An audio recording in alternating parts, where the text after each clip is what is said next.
needs to be toughened up. In my first programme here, I said that we can't promise you, the viewers, the answers you'd like, but that we'd certainly be asking the questions you need, and I hope that you felt that we kept that promise. We don't traditionally do end-of-programme credits on Sky, but this is a live programme, and I can say whatever I want. After all, what's the worst they can do? They can sack me. I do want to thank our panellists. Great gang today. They turned out to be the breakout stars of our show, as well as politicians whom we've jousted with. I want to thank the directors, designers, editors, floor managers, sound, light, makeup artists, runners, and everyone who's laboured. And it's literally like night and day to deliver each programme. And specifically, I want to give my personal thanks to our producers over the series, Jack Parker, Abby Titmus, Caitlin Brennan and Isabel Marsans, and to the two leaders of our little gang on this programme, the programme editor Scott Beasley and our overall boss Andrew McFadden, who once accurately described what we do as 90 minutes of high-quality chaos. Finally, I want to thank all of you who've tuned in week after week. Hanging out with you every Sunday has been more fun than is advisable or even, frankly, decent for a man of my vintage. I'm going to miss you all. And that is a wrap, as we say in telly. Goodbye. That's it.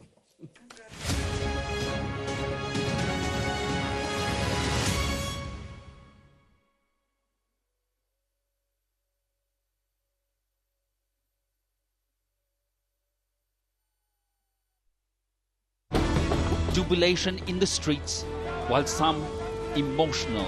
This is a political victory for Prime Minister Modi and his Hindu Nationalist Party.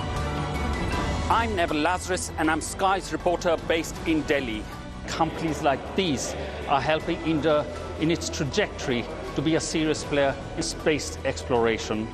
Sky News, get the full story first.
For unrivaled live coverage, this is News24.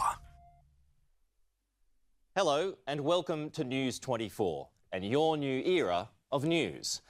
As Australia's first 24-hour news channel, We've shaped the news and political landscape across this country for the past 3 decades. Today, we begin our new chapter as News24 with a promise to deliver journalism you trust alongside our fearless analysis and opinion. Welcome to News24. Welcome to News24. Welcome to News24. We don't just cover news as it happens, we cover history that's in the making. And today, we make history of our own with our first broadcast as News24. It's a name forged from the proud editorial heritage of News Corp, an Australian company that began with a small Adelaide newspaper called The News before growing into a global media powerhouse. We arrive with the same ambition. I've been doing this for a quarter of a century. People can trust me and they know that. I feel a responsibility to provide the news in that sense. Our business is getting to the detail, getting to the complexity, and we work for you. The News24 logo incorporates News Corp's signature script, drawn from the handwriting of Chairman Emeritus Rupert Murdoch and his father, Sir Keith Murdoch. Our hosts join us in this new chapter with a renewed commitment to deliver you real news and honest views. I work in news because I'm just what they refer to as a news junkie. I'm a bit obsessed by it, but also what I love most about being in news is really trying to understand often really complex issues. And I take it really seriously that my job is to bring politics and news to you and make sure you understand what's really being done in your name by those you elect. If we weren't there to ask the tough questions, I'm not convinced they'd be asked at all. From today, you can watch us on News24, News24 Regional, News24 Now and News24 Weather. Listen to us on News24 Radio. News24 World launches today, your dedicated source of news events from across the globe. And you can check out our new website, news24.com.au and the News24 Australia app. I'm not in it for anything other than using the privilege of the camera and the honour of the microphone to tell the truth. We've got people like myself and Peter Credlin who have worked inside the beast. We know how politics works, and so we can help you interpret it. But that's the role of the media, to go above and beyond, to show the action, to show the path out of the crisis. As News24, we take our unique Australian perspective to the world. We live in a data-driven world, so how can news not be important? I'd rather be telling the truth alone than being wrong in company. Welcome to News24. Welcome to News24. So let's get to it. These are this morning's top stories. The wall's closing in on Jacinda Ardern's time as Victorian Premier as state Labor MPs spend the weekend plotting against her. 10 seconds of nationwide sirens today as Australia's new national emergency warning system undergoes testing. Police in Germany shoot dead a suspected terrorist following a deadly hit and run at a Pride event in Berlin. Concerns conflicts in the Middle East and Europe could merge as Tehran accuses Ukraine of targeting an Iranian vessel. Plus a News24 exclusive, the arrest of Ben Roberts-Smith labelled political warfare by a US congressman. In sport this morning, a huge dose of misfortune costs Oscar Piastri at the Hungarian Formula One Grand Prix. And today's weather, a shower or two in Brisbane, cloudy conditions in the south.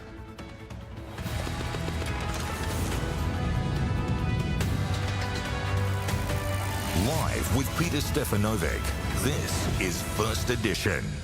It is the 27th of July today, folks, and it's great to have you with us bright and early on this Monday morning.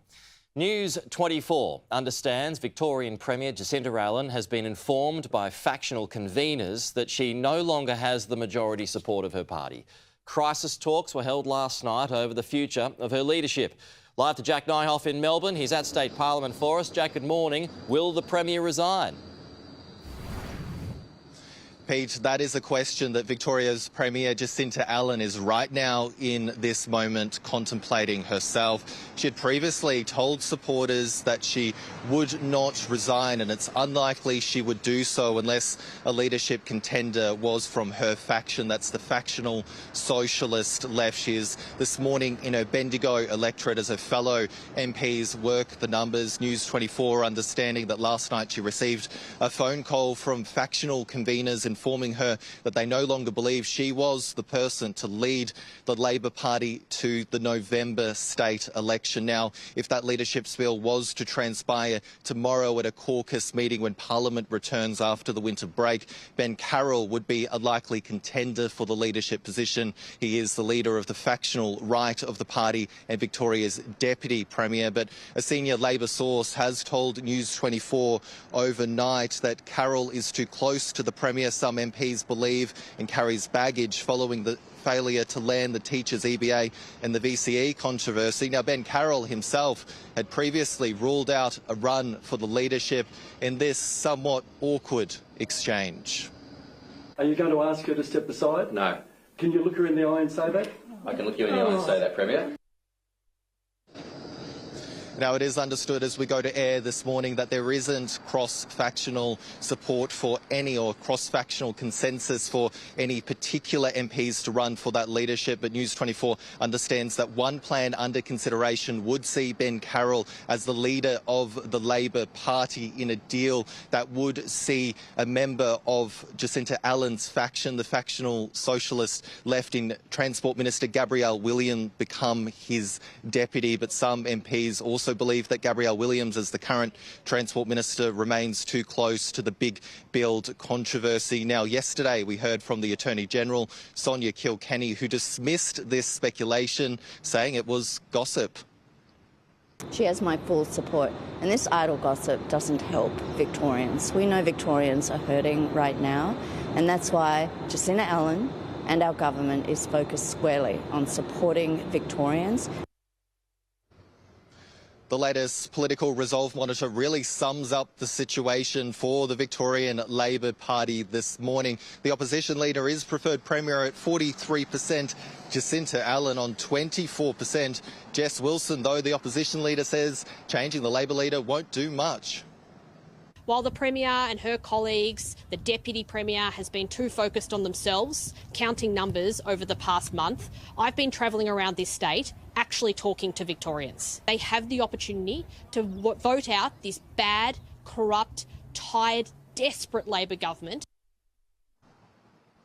Jacinta Allen remains one of the state's most unpopular premiers in history. Her likeability rating currently sitting on minus 36%. Now, the likely time that leadership spill could happen would be Tuesday at that caucus meeting. Also reports this morning that it could happen at a separate meeting as late as Thursday. But we'll be watching every single development right here, Pete, on News24. Jack Nyhoff leading us off this morning. Jack, thank you. A new national alert system will face its biggest test today. Phones across the country will all receive a message to make sure it works. Cameron Redden is live for us in Canberra this morning. So how's it going to work, Cam? Yeah, what a day to try out something new, Pete. Every phone, every smartwatch, every tablet across the country is going to get an alert this afternoon. It's going to sound like a siren, go off for about 10 minutes. It's not going to be a text message, though. It's going to be part of the new Oz Alert system. This is the big national test of a new disaster and emergency communication system. You can see what these messages are going to look like on your screen. A little bit like a text message, but different. It's an upgrade to the existing system. It borrows somewhat from systems that are used overseas.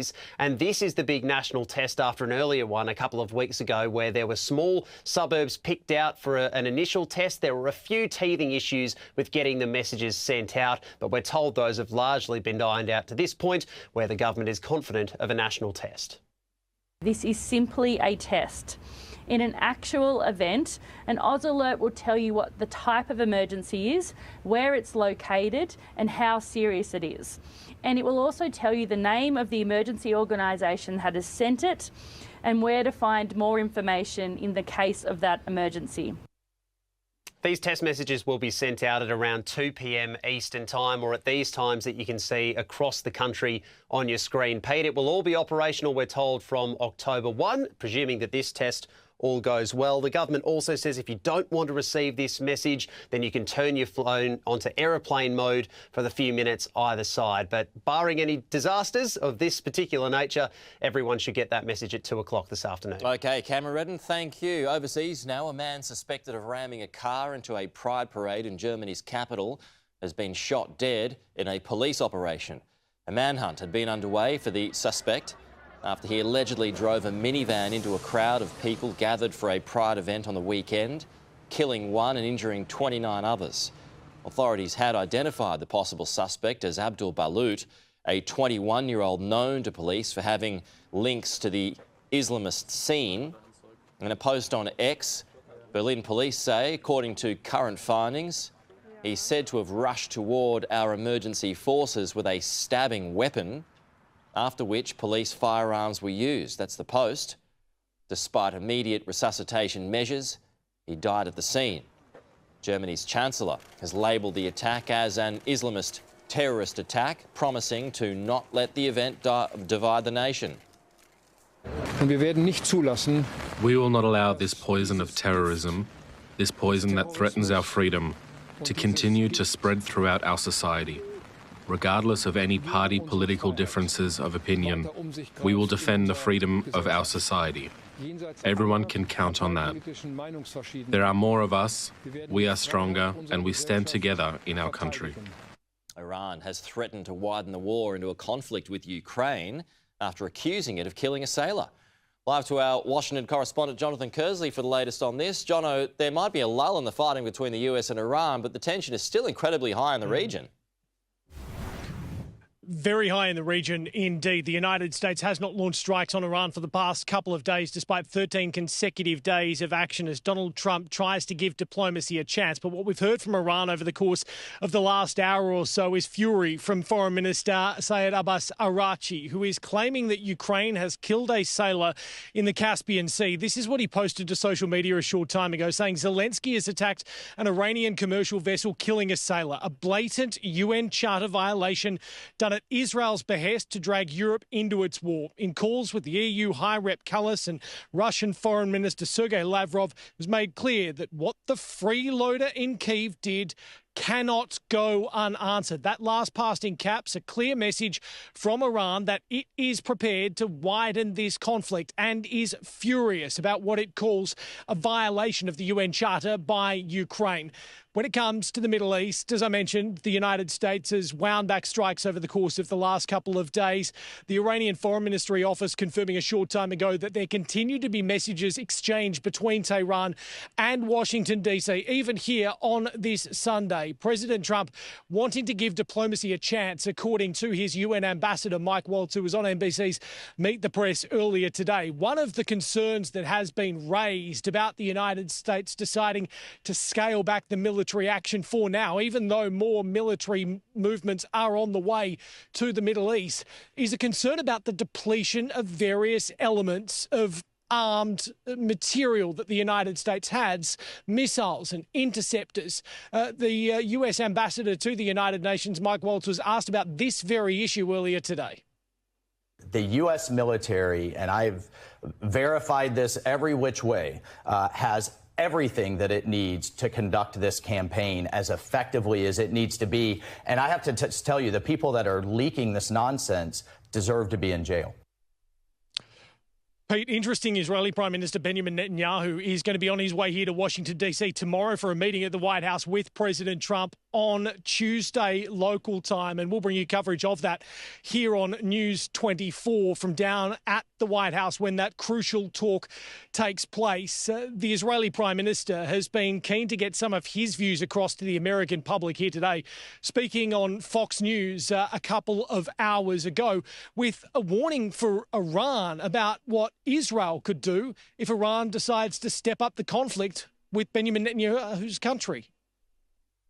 If Iran attacks Israel, either directly or through proxies, either with ballistic missiles or UAVs or killer drones, it will make a terrible mistake because our response, Israel's response, will be very, very forceful.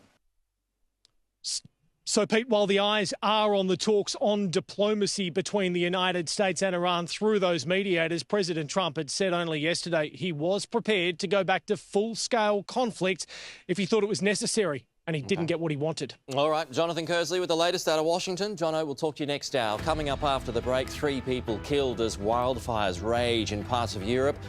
And we got the sport with Luke. Today, a massive setback for a star St Kilda player in the AFL. That and more on the other side of this break.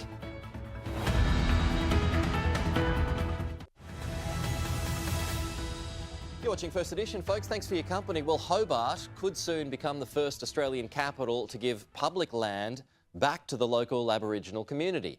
Aspen Blomfield explains the proposal. Hobart City Council will tonight consider a proposal to give 5 hectares of public land back to the Tasmanian Aboriginal people. Bushland overlooking the city would be transferred to the local Aboriginal Land Council to be used as a cultural space. CEO Sarah Wilcox says Indigenous people are best placed to care for the site. There are incredible natural and cultural grasslands here that need Aboriginal rangers who know how to care for them. They have the knowledge, the skills and experience to heal this country. The Queen's Domain is regularly used for jogging, picnics and bird watching, prompting fears a land return could restrict public access. This is absolutely not the case. This land will remain open and free for public access in perpetuity.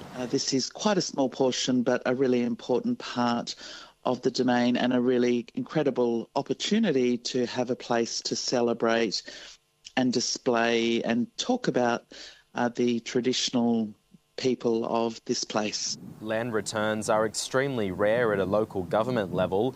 Lismore transferred $5 million worth of land to traditional owners 5 years ago, but it's understood this proposal would be the first time a capital city has done so. It would also be the first land return in Tasmania in more than 2 decades. You know, we are confident and we're hopeful that further land returns will be coming into the future. If tonight's vote is successful, Council will still face several legal hurdles. We need to get approval from the state government to subdivide a portion of the land. We need to change the road access arrangements and do a whole public process about changing a road. And then there's the decision to transfer public land, and that also has a legislated process that involves community input. The Aboriginal Land Council is also considering a proposal for a cultural centre housing sacred items currently held in museums. 3 people, including 2 firefighters, have been killed in wildfires engulfing Europe. Fires have prompted the evacuation of more than 330,000 people across parts of Europe, including France. 98,000 hectares have been scorched in France, forcing 220,000 people to flee, making it one of the largest forest fires since the Second World War. Despite fires threatening the city of Bordeaux, its mayor is downplaying the need to issue evacuation alerts, though. In Spain, 77,000 hectares of land had been burnt, as authorities confirm a new front has opened up near the coastal city of Valencia. All the latest sport on this Monday morning with Luke and Oscar Piastri. No luck today. No, the sport finding new and interesting ways to put him on the back foot today. Oscar Piastri was left seething by a dose of misfortune that cost him a podium finish at the Hungarian Grand Prix. Piastri started from 3rd, but quickly found himself in the lead, getting past teammate and pole sitter Lando Norris. But a pit stop that left him having to weave through traffic on his return to the track proved costly. as backmarker, Williams' Carlos Sainz refused to let the Aussie through. Obviously, getting taken out by a backmarker is never really one of the things you think can go wrong, but I was proven wrong. Piastri's race officially coming to an end. He's always matter of fact, isn't he? Yeah. A bomb could go off next to him and go, fair enough. This happened. Yeah. Got to deal with it. And we'll move on. So his race came to an end on lap 56 while in second spot. So no good for him. Norris would go on to win ahead of Red Bull's Max Verstappen and Mercedes' Kimi Antonelli. St Kilda's 31-point win over North Melbourne has been soured by a hamstring injury to Max King. King returned to senior footy for the first time in over 2 years after multiple injuries kept him out of the game. The star forward managed just 2 touches before being ruled out of the contest at three-quarter time with another hamstring issue. No angst. And then, in hindsight, I don't know, we've got to stand by the decision because we made it. Meanwhile, the Brisbane Lions could be without young defender Ty Gallup after their 59-point win over Port Adelaide. After tackling Mitch Georgiades, Gallup was seen shoving his head into the ground behind play. Can't do that. He's looking at a 1 to 2 match ban from the MRO for serious misconduct. So the top 4 sides all won this weekend, with Adelaide's loss to the Pies and Melbourne's loss to Geelong, creating some separation now. Collingwood are in the top 6 chase. They face the Cats on Thursday. St George Illawarra look all but destined to collect their first wooden spoon as a joint venture after falling to the Titans 38-18 at Cogra. Clint Gutherson kicked off his 250th match with a try assist to give the Dragons an early lead, but it was all the Titans from there, with Jaden Campbell setting 3 straight tries up and scoring one himself in the 20-point victory. Deep, plenty of options. Campbell shows to Kitty, goes himself, just strolls through Jaden Campbell.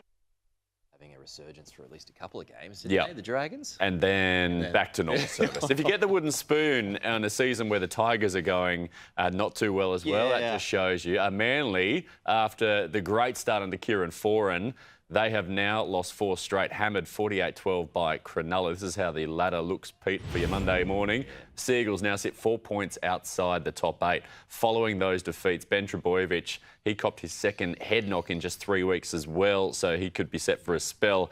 Tadej Pogacar, he joined cycling's greats by winning a record-equalling 5th Tour de France title overnight.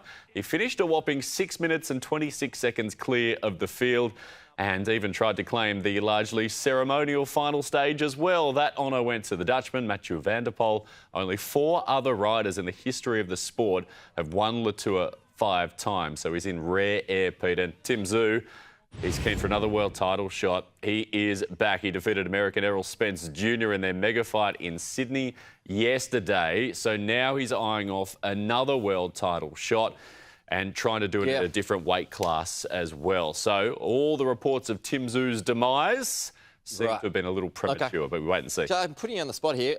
Just with some history. When's the last time an NRL team won the grand final and then failed to make the finals the year after? Oh, you know what? It'd be going back a bit, wouldn't it? Yeah. It'd be going back a bit. I was happy with the Cowboys winning. I'll go away. I'll do some research. I'll do my job.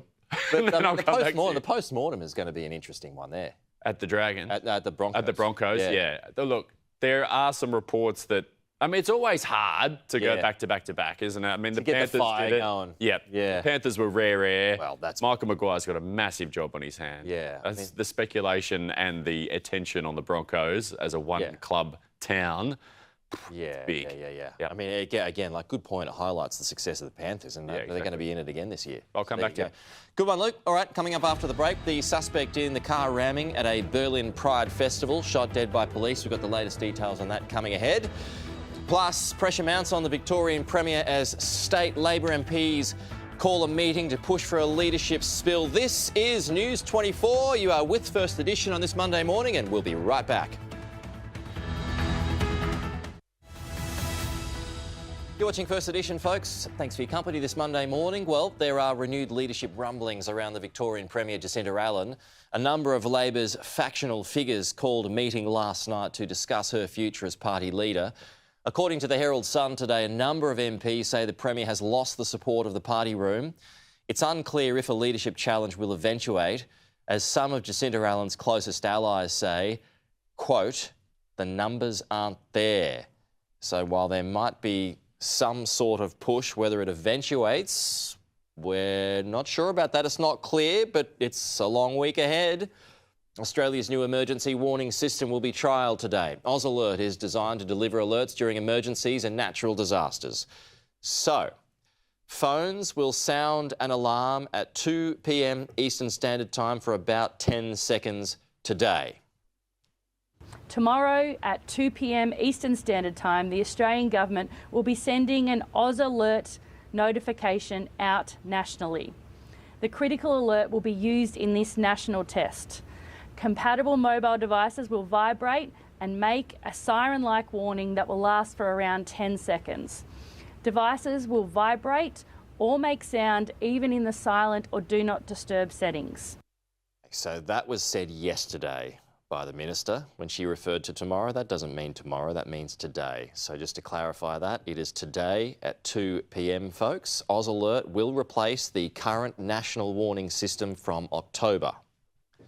And also the adoption of the technology is different. I'm very glad that we have it, but also it's just the beginning, because this system, the Oz Alert currently is using using broadband technology, but maybe in the future it can use or integrate with the satellite communication system as well.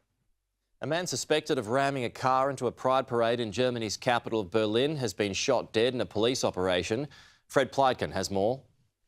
Well, the Berlin police is saying that around 6 p.m. local time that they did police action in the west of Berlin in a suburb called Spandau. And there in a garden shed, they say that they found the suspect in this ramming attack, that they say that the suspect apparently then approached the police officers carrying a knife. There were shots that were fired, and they say in the end the suspect was killed by those police officers after those shots were fired. Now, obviously, the investigation here is still very much going on. Where I am right now is only about 100 yards away from where this ramming attack took place. This is right in the middle of a very central park in the center of Berlin, the Tiergarten, and that's also right at the edge of the route of that procession that took place, of that pride parade that took place, on the sidelines of which that attack took place. Now, the police here and the German authorities are saying now that 29 people in total were injured in that ramming attack. One person was, of course, killed, was confirmed dead. They also say that the suspect fled the scene after crashing into the tree and apparently injured several people using a machete or a knife. As you can imagine, this manhunt was going on throughout the better part of the day. And here in Berlin, we heard helicopters overhead in many places for an extended period of time. We ourselves also saw buildings that were put on lockdown, police officers outside those buildings searching some of those premises. They also went into the subway here in Berlin looking for the suspect. Now they say that in a garden shed in the west of Berlin, in that area of Spandau, is where they found Abdul B., who had been named as a suspect and even was being looked for with a photo. And then in the end, after that police action took place, he was then killed on the scene. They said that they tried to revive him, that there were medics on hand, but that every help came too late for the suspect. The nationwide auction clearance rate has once again softened as sellers continue to feel the impact of higher interest rates and global uncertainty, not to mention those tax changes. Live to Crystal Wu in Sydney. Crystal, talk us through the recent numbers. Well, Australia's auction market has continued to lose its momentum, Pete. Some people still feeling the effect from the May budget. Now, this week's auction clearance rates have dropped since the previous data, but it hasn't gone as low as the numbers we saw at the end of May, beginning of June, when the data dropped to its lowest in 6 years, so since the start of the COVID-19 pandemic. Here's how it looked from the week ending 26th of July. Melbourne leading the way with auction sales, the state of Victoria recording a 51% success rate, while in New South Wales, 41% of houses were sold at an auction. In Queensland, 29%, South Australia, 46%, Western Australia, 19%, the Northern Territory, 36%, and in the ACT, 42% of auctions were successful. Now, these weaker results come as the school holiday comes to an end. It also gives us a clearer indication of what the results will look like ahead of the busy spring selling season, Pete. Crystal, thank you. Alan Joyce has spoken over his regret over Qantas's response during the COVID pandemic. The former Qantas CEO says he wishes the company had handled the situation better. The airline faced criticism after it fired thousands of ground crew in 2021, which was then challenged by the Transport Workers Union. In a 60 Minutes interview last night, Alan Joyce says he takes responsibility for the airline's actions, although the decision to fire staff was not his, he says. Qantas is in survival now because we got more things right than we got wrong. I recognise that when it comes down to it, the buck will always stop with the CEO on these things, and I accept that.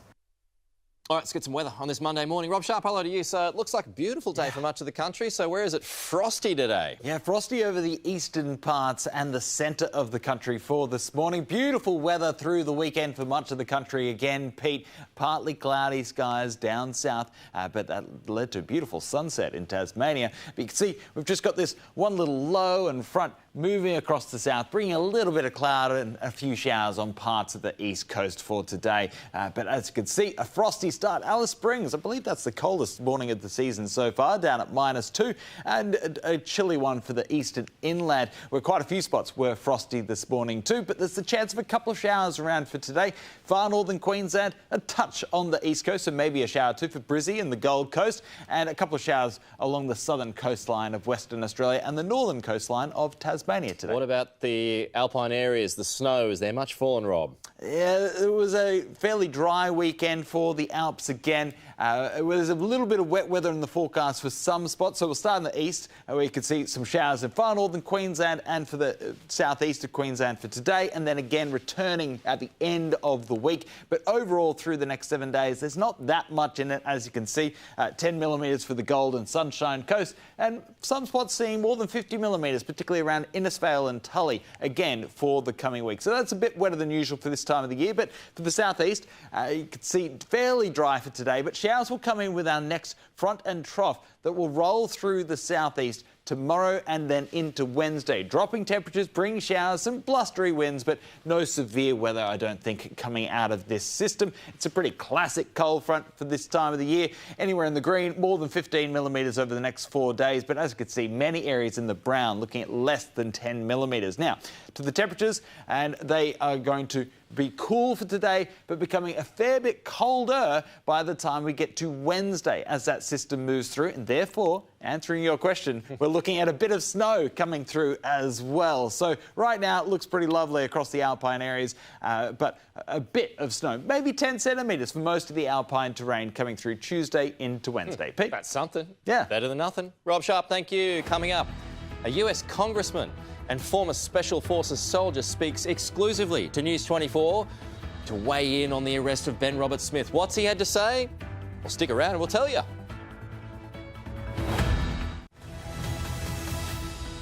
You're watching First Edition on this Monday morning, folks, and thank you for your company. A US congressman and former US Special Forces soldier has leapt to the defence of accused Australian war criminal Ben Roberts-Smith, claiming his arrest looked staged and was inherently political. Republican Pat Harrigan spoke exclusively with our Washington correspondent, Jonathan Kersley. Pat Harrigan knows what it's like to be on a front line. They were a mess. And at the end of the day, the mess that was the conflict in Afghanistan was held up by the shoulders of our United Special Operations Forces from around the world. The now 39-year-old was a Green Beret, a member of the US Elite Special Forces, a captain who earned 2 Bronze Stars for his service. Now he's a Republican congressman representing North Carolina's 10th Congressional District and launching a defence of accused Australian war criminal Ben Roberts-Smith.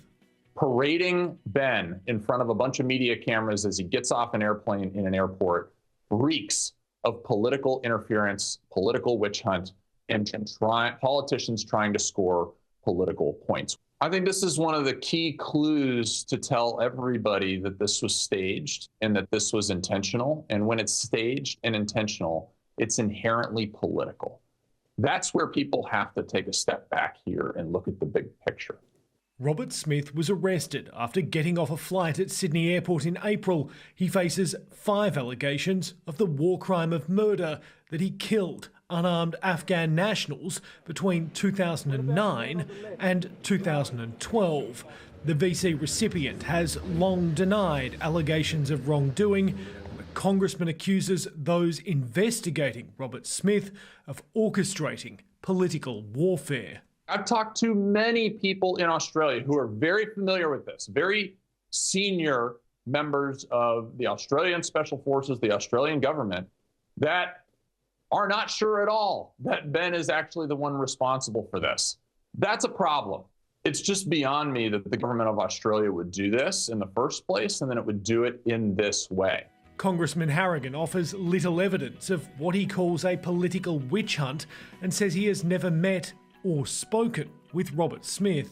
I think that this is truly a travesty if it's not absolutely watertight, but you also have to make sure you're prosecuting the right person who's actually responsible and not pinning the tail on the 800-pound donkey because he has the equivalent of the Medal of Honor from our country and you're trying to score political points. The congressman doesn't specify who he has spoken with inside the government about the high-profile case and investigation. In this exclusive interview, he told News24 the advice he would give to Robert Smith. Hang in there and don't give up. And as for the families of the alleged victims, I'm not going to say anything apologetic to those families. If indeed their family members were members of our enemies at the time, I would say that they got what they deserved.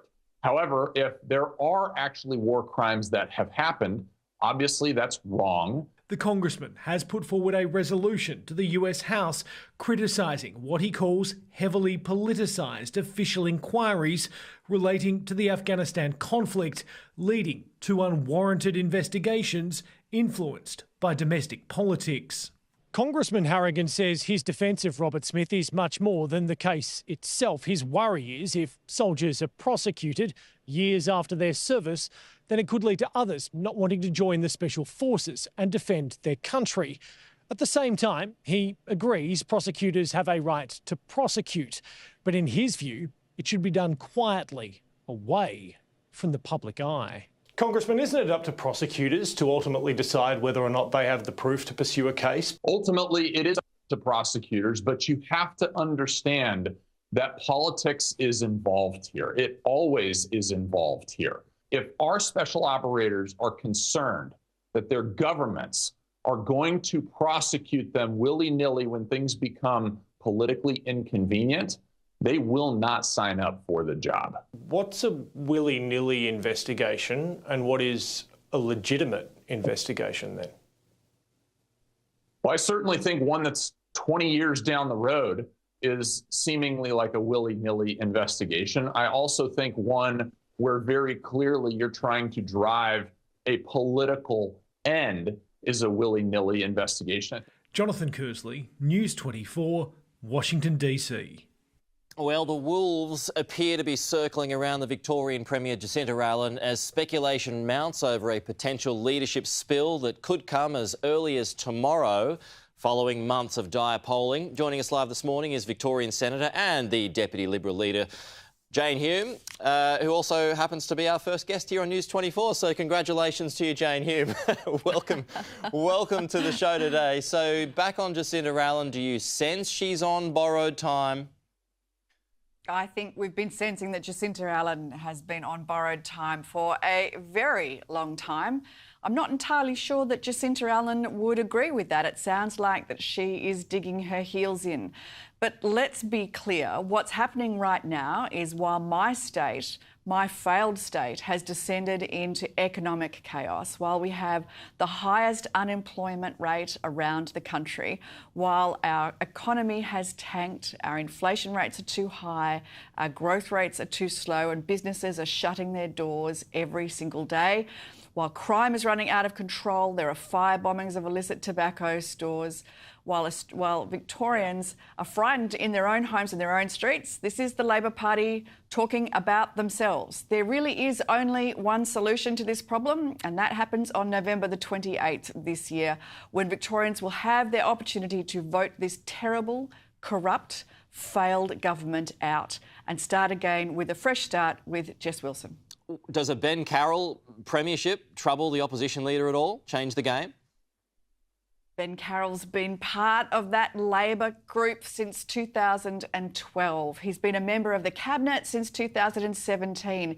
He was a part of Daniel Andrews' worst government ever. He plays an integral role in Jacinta Allen's government. I don't think that changing horses at this stage is going to make any difference. The only difference is going to be getting rid of this rotten Labor government. OK, I mean, you talk about economic chaos, which is the case right now, but if the primary vote of the three top parties at the moment, that being Labor, Liberal, One Nation, they're hovering around the mid to high 20s. Who gets the edge there? Do you know, there really is one alternative, only one alternative, a party that has not just the leader, not just the team, not just the policies, but the infrastructure to run in every single seat in Victoria, and that's the Coalition. I understand why Victorians are angry. Gosh, they have a right to be angry.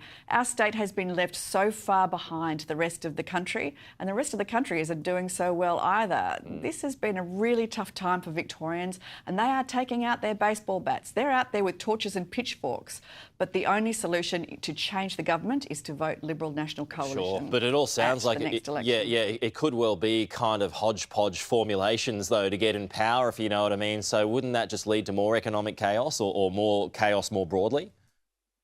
I think with 4 months to go, the minds of Victorians will be sharpened. They understand that potentially a vote for any other party, whether it be Teals, whether it be One Nation, any other party, just gives Jacinta Allen or potentially Ben Carroll, the Labor government, a chance to stay in power. It reinforces their power. It doesn't help get rid of them. Only voting a coalition will get rid of Jacinta Allen or Ben Carroll.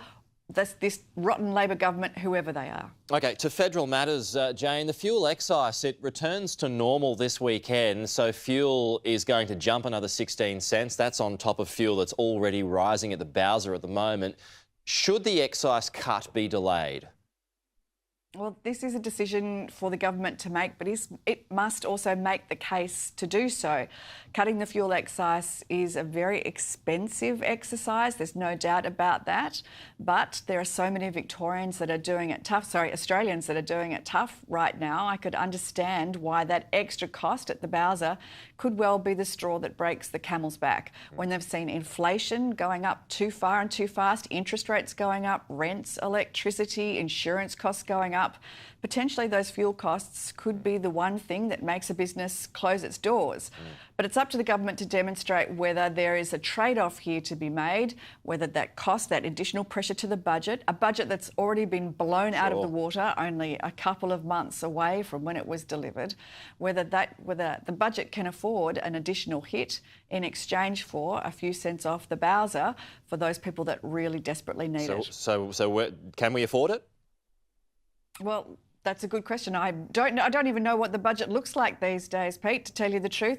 Do you know there was so many changes made to the budget even in the weeks immediately following it? I don't think the numbers have any relevance at all, but it's up to the government to explain that. What is it that they are going to do here? Are they going to help those small businesses and those families that are relying on cheaper fuel? Or potentially, are they going to start looking after the budget bottom line and delivering on their original commitments? OK, Jane, the Prime Minister's been under pressure to explain his attendance at an exclusive Labor fundraising dinner at Point Piper in Sydney. It's the subject of an ATO claim. So the 25-year-old host's father is a Chinese-born high roller, for those who are just catching up on the story. He's been accused by the ATO of funneling money from China into Australian bank accounts. And the Prime Minister was asked about this yesterday. Watch. Did you attend a dinner at the home of Felix Lee in Point Piper? Oh, look, I attend lots of functions. What about this one? I attend lots of functions in lots of places, including last night right here. What about this dinner at Point Piper? I attend lots of functions in lots of places. Why don't you want to answer that? Well, I do. You've just said that that occurred. You know, that's fine. I attend lots of dinners in lots of places, and I don't talk about private dinners. I've held a number this week. Yeah, the Prime Minister being pretty evasive here, Jane. What do you want to know about this? Yeah, that was a very strange interview, an extremely strange response from the Prime Minister. I felt uncomfortable watching it. Let's be really clear. Donating to a political party is entirely legal, so long as it's appropriately declared and the donation doesn't come from overseas. What was strange about this interview was how much the Prime Minister, the extent to which the Prime Minister ducked and weaved the response. Of course he was at the dinner. Just say you were at the dinner.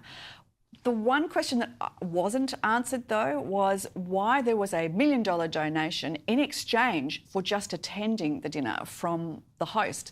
That does seem an enormous amount of money. If the Prime Minister's uncomfortable with that donation, well, then perhaps he should knock it back. It does seem passing strange to me that the Prime Minister has been so noisy about getting big money out of politics for so many years. He was the one that wanted to introduce a $1,000 cap on individual donations. But at the same time, he seems pretty happy to take $1 million from somebody whose family is being accused of avoiding $270 million in tax.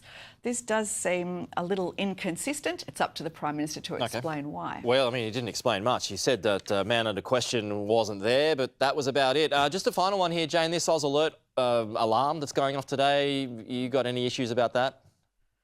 Well, I had to explain it to my mother last night. I think that there's going to be an awful lot of Australians that get a bit of a fright today, but hopefully there's been enough communications about this. This is a really important initiative. It was one taken by the Coalition. It was paid for out of the 2022 budget. It's taken a number of years to get off the ground, though. There's been so many delays under Labor. But today, this will be a really important test for emergency services right around the country, and Australians should be very aware that their phone is potentially going to make some noise at 2 o'clock this afternoon. Don't be alarmed, but do be aware of what's going on. All right, Jane Hume, appreciate your time as always. We'll see you next week. Coming up after the break, what to expect today as the government tests its new emergency alert system that we were just talking about, plus reports Donald Trump is retrying for diplomacy as he plans to scale back attacks on Iran. We'll be right back.